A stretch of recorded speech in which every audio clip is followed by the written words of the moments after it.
over his response to the pandemic, clashing with governors, claiming he has total authority to make the decision. The President of the United States calls the shots. Governor Andrew Cuomo fires back.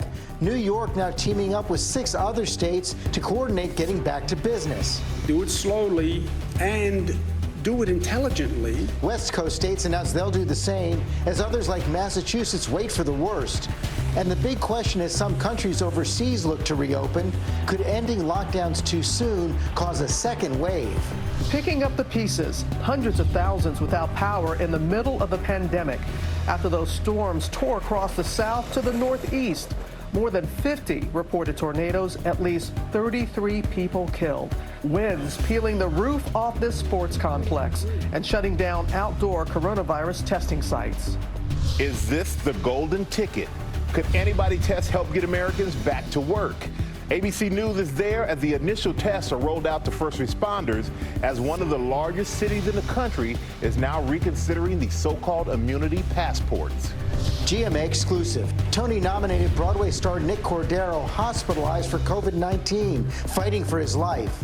His wife now speaking out about his condition and the frightening moment when Nick was with their baby.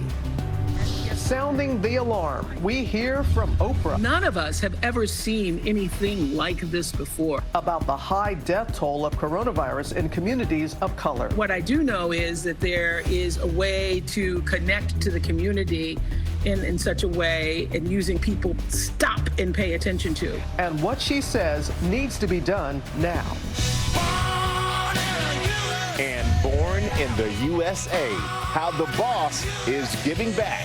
A big announcement from the one and only Bruce Springsteen, only on GMA.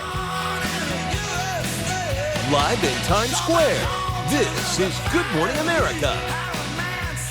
Good morning, America. Thank you for being with us on this Tuesday morning. And it's good to have Robin and George joining us from home. And Robin, we're seeing some much needed glimmers of hope this morning. With the boss in the background, across the country, people who have recovered from the virus are rejoicing after finally leaving the hospital. It is amazing to keep seeing celebrations like these and the healthcare heroes cheering them every step of the way. And George, couldn't help but notice something that Allie posted yesterday. I know you have some great news you want to share about her. Yeah, we had a little celebration of our own. She came out of her bedroom, and I think she posted that on Instagram yesterday. There you see Cooper greeting her. She said it was a little bit pathetic the way we greeted her, but she was still pretty happy to come down, and she's doing really well.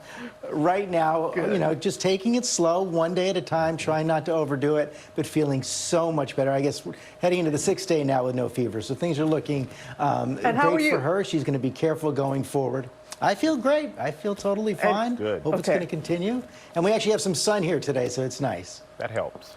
But Robin, as you know, the country is not out of the woods. The country is not out of the woods yet. Neither is the world. Overseas, the number of coronaviruses around the world is now closing in on a 2 million mark.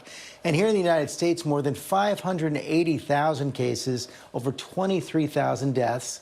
More than 44,000 people have recovered from the virus. And George, now officials from New York to California, they're talking about ways to try and reopen their communities, setting up a showdown with President Trump over who really gets to decide. We begin our coverage with Tom Llamas in Times Square with the latest. Good morning, Tom.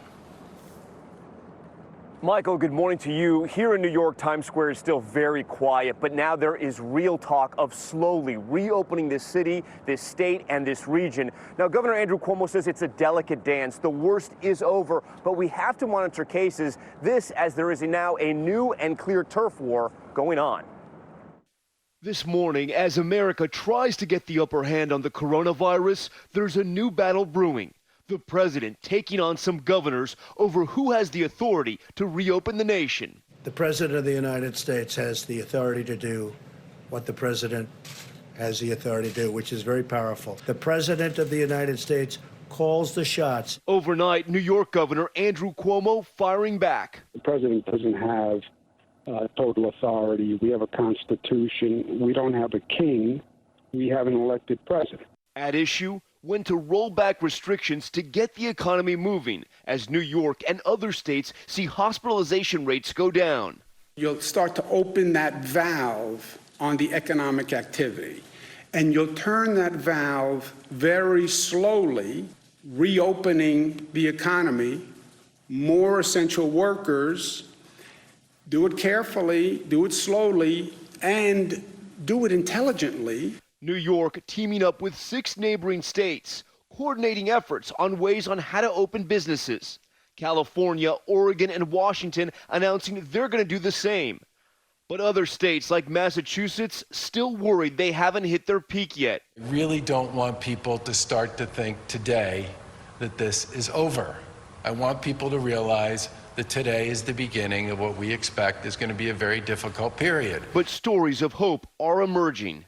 66-year-old Charles Schlein, a doctor, becoming a patient himself after he was diagnosed with COVID-19 on March 10th. For 12 days, he says he lived with what felt like burning lungs before being hospitalized. He wasn't sure if he was going to make it. I got scared. It's like I thought, well, this could be it. I mean, this could lead to death pretty easily. And a Houston family of 7 has 2 family members battling the coronavirus under one roof. Mom Angelique Bartholomew and daughter Ania, who also suffers from asthma, quarantining away from the rest of the family after testing positive. They're now recovering. Since we tested positive, I'm pretty sure we both still had symptoms for a good, 3 to 5 days after that. 5 days just managing that with, Theraflu, Tylenol, vitamin C and stuff like that. Everybody's sectioned off in their individual spaces. And we started our family meetings and eating dinner FaceTime, which was pretty unique. Some of the ways so many families are living right now. So back to the issue of reopening some of the states and the country. What would that look like? Well, governors have hinted that they would ease some restrictions. They would expand the term essential businesses, but they would monitor infection rates, George, to make sure areas with less infections would obviously get more freedoms. George? Okay, Tom, thanks very much. We are going to go to the White House now, where we saw that false claim from President Trump that he has total authority to reopen the government. Last night he was defying the Constitution and several of the nation's governors in that press conference. And our chief White House correspondent, John Carl, was at the briefing where the president made that astonishing claim. And John, these briefings have often delivered misleading information, with the president taking credit for progress, shifting blame for failures. But yesterday he took it to a whole new level. Well, George, for one thing, it broke the record for the longest coronavirus briefing yet, more than 2 hours. And the incredible thing is it really wasn't about the pandemic. It was all about Donald Trump. He started with a campaign-style video, something like I had never seen before in the White House briefing room. And he actually told me, this is a direct quote, "Everything we did was right." When I asked him if there had been any mistakes along the way, he said, well, the governors made mistakes. But the strangest thing was that the president's contention that he has absolute power to make these decisions. That was odd, not only because it's obviously not constitutional, but it also contradicts everything Trump has been saying about this for the past 3 weeks, when he has portrayed the big decisions on opening and closing, on distribution of medical supplies to the governors. And he said in a quote at the beginning of this that really defines how he has approached this crisis. If you remember, George, a few weeks ago, he said, "I don't take responsibility at all." Now, by saying that he has absolute power, he effectively is taking responsibility for everything. Yeah, but as you said, he just doesn't have that power according to the Constitution. And meantime, his fractious relationship with Dr. Fauci was really front and center in that briefing as well. It was, and Dr. Fauci said something that is a basic fact, which on Sunday he said that if social distancing measures had been put in place earlier, lives would have been saved. He wasn't blaming Donald Trump for that. He was just saying that if they had, in fact, he was in part perhaps blaming himself for not pushing harder to put those measures in place. But Dr. Fauci had to go up there and say that that he wasn't blaming the president. And then I asked the president if he had no intention of firing Fauci, and he was such a big fan of Dr. Fauci and thought he was doing such a great job. Why did he tweet something that said, "Fire Fauci"? And the president told me that he knew exactly what that tweet said, and he said, but it didn't mean anything. So it was a very strange moment. Yeah, it was a confounding press conference in so many ways. John Carl, thanks very much. Robin? Okay, George, the coronavirus pandemic clashing with that deadly tornado outbreak in the south, where they are picking up the pieces this morning. At least 33 people killed across 6 states by the severe storms. Victor Oquendo is in Monroe, Louisiana, has the latest for us. Good morning, Victor. Good morning, Robin. More than 70 reported tornadoes, at least 8 of them confirmed here in northern Louisiana. The Grayson family lived inside this home. They told me that they had just finished streaming an Easter service when a twister shredded their home. They all survived, but these storms were just getting started. This morning, hundreds of thousands waking up in the dark after a punishing line of storms swept across the south to the northeast, made even more difficult by the ongoing coronavirus pandemic. Strong winds peeling the roof right off this sports complex and this historic hotel in New Jersey, and toppling this tree onto a family's home just outside New York City. And it just came crashing to the ceiling. I mean, I was lucky to get out alive. Outdoor coronavirus testing facilities desperately needed in the fight against this pandemic shut down across the region. The same system devastating the south. More than 30 people were killed after more than 70 reported tornadoes. People forced into shelters while trying to maintain social distancing. In Lawrence County, Mississippi, the sheriff's department mourning the loss of Deputy Robert Ainsworth and his wife Paula, writing Robert left this world a hero as he shielded Mrs. Paula during the tornado. Chattanooga, Tennessee taking a direct hit from an EF3 twister with winds of 145 miles an hour. And in Monroe, Louisiana, where hundreds of homes were damaged. A picture of me and my mother. My mother died a couple of years ago. Felicia Thomas and her daughter Cynthia picking up the pieces. They were trapped inside their decimated home with 3 young children until their neighbor, Jared Moore, came racing to the rescue. What was your first instinct? We gotta help them. We gotta get them out. If we don't get them out there, they're not gonna make it. There are hundreds of displaced families in this area alone now being moved into local hotels instead of shelters, which should help with social distancing. The way the Graysons look at it, they don't have their home, but they have their lives. Robin? They certainly do, Victor. Thank you. Let's go to Ginger now, who's at home, tracking where that threat is heading next. Good morning, Ginger. Yeah, good morning to you, Robin. North Florida, South Georgia, I'll get to that threat, but let's look at what happened in the last 48 hours. At least 71 reported tornadoes from Texas to North Carolina, including Tennessee. But you dive into Mississippi, where 2 of the tornadoes we know were right next to each other. So the National Weather Service in Jackson has done a preliminary survey. At least one of those was an EF4 with a 63-mile-long track. The one next to it, likely an EF3. They're going to finish those surveys today. And again, North Florida, Jacksonville, Tallahassee, up to South Georgia have to look for damaging winds. Michael? All right, thank you so much, Ginger. Now, worldwide, coronavirus cases nearing that 2 million mark. China is trying to avoid a second wave of infection, and the UK says its lockdown there could last at least another month. James Longman is in London with more on what's happening overseas. Good morning to you, James.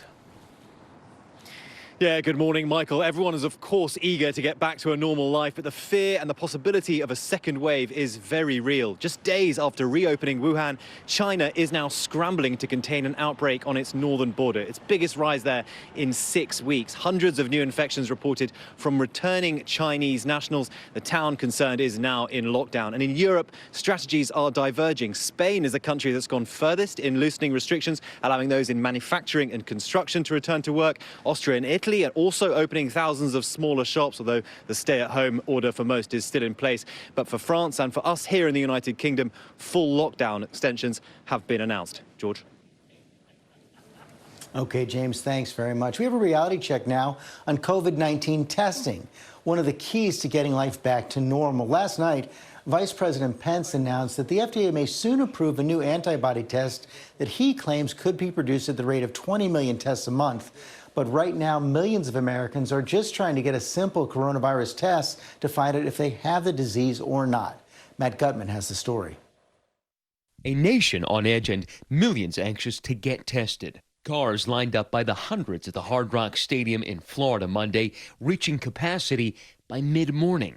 In Paramus, New Jersey, 29-year-old Kayla Codina showing up at her site at 3 a.m. to get a test. She took this photo of herself trying to sleep. They only have 500 tests available at the site, and they make that very well known that they only have that. So if you don't make it within those 500, you don't get tested. She did make the cut and 3 days later found out she was negative. But that wasn't the case for California police detective Mary Lou Armour. She died from coronavirus complications after being denied a test 3 times. To think that she could have still been here if they just would have tested her. It's painful. And with millions still hoping to get tested, focus now also shifting to what could help get Americans back to work. Antibody tests. Antibodies are proteins in the blood that show whether someone has been exposed to the virus. And we were there as the first antibody tests were being rolled out to firefighters in Manhattan Beach, California. Obviously, what everyone's looking for now with these antibody tests is to see how do we get people back to work. So your golden ticket, as it were, is you're not sick. You've had no symptoms at least for, say, 2 to 3 weeks.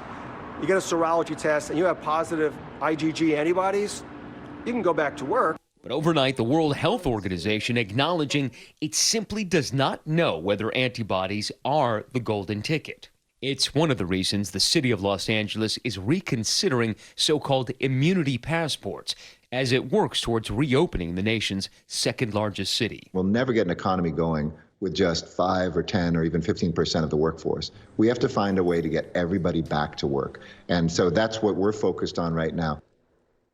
So if antibody testing isn't the silver bullet, what is? Well, governors and mayors across the country are saying over the coming weeks, you're going to start to see stores, restaurants, bars reopen. But before you can be admitted in there, you'll have to have your temperature taken. And the other key component is massive and repeated testing for the regular virus countrywide. And one thing, Robin, only 3 million Americans have been tested so far. That's less than 1% of the population.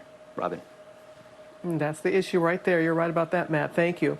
But we do have a ray of sunshine that we hope will put a smile on your face after a nearly month-long battle with the virus. This is the moment Ellis McKinney Jr. was finally wheeled out of the hospital.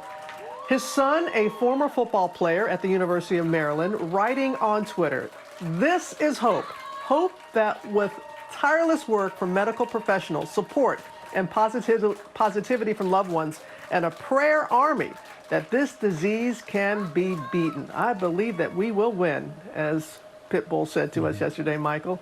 Great scene. All across the country we're seeing that, which is great. Yeah, it is great to see that for sure, Robin. And I believe we will win too. I love that. Quoting Pitbull. Never thought I'd see that come out of you. But here we go. Coming up, everybody, we come back. Oprah and other celebrities are demanding answers about why communities of color are so hit by COVID-19. The new warning about our food supply as well after hundreds of workers at the world's largest pork producer tested positive for COVID-19. But first, let's go back to Ginger at home. Hey, Ginger. Hey, Michael, it feels like winter for some parts of our country this morning. Just leave you with some wind chills to say, brr. Yeah, that's what's happening, but it will bleed east to us just a little bit. Let's get to the spring-like cities now, brought to you by Zyrtec. Hey, allergy muddlers. It's you. Do your sneezes turn heads?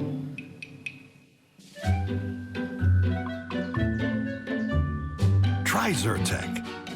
Zyrtec starts working hard at hour 1 and works twice as hard when you take it again the next day. Zyrtec, muddle no more. And try Zyrtec D for proven relief of your allergies, sinus pressure, and congestion.